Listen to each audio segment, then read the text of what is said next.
Graduate students at a top school like Berkeley are some of the most innovative and exploratory people you'll come across. Graduate students really are the engine that drives research, new discoveries. I love that they're willing to go for it.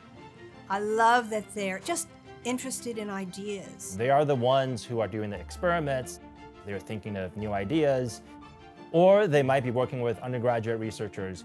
The questions that UC Berkeley graduate students ask, I would, without any kind of equivocation, say are some of the most important questions that are being asked in the world today. Graduate students were deeply involved in every aspect of the project that eventually led to the Nobel Prize. And so the graduate students were contributing ideas and trying to figure out how we were going to make the project work. I am a task force member for the California government and its pursuit of reparations for African Americans. And I have brought into that work a lot of the questions and a lot of the kind of scope of concern that my graduate students have introduced me to.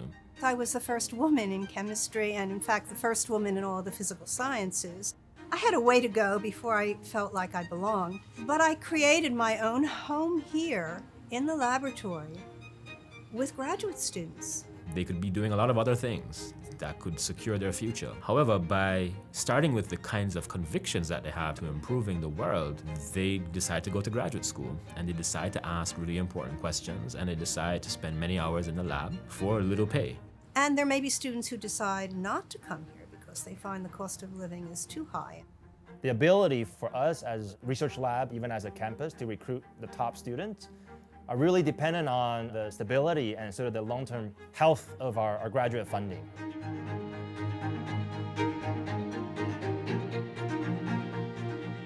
When we are low on graduate student funds, we're basically low on the substance of what it is that we're trying to get done here. It begins with a question, which is simply, do you value the work of the university?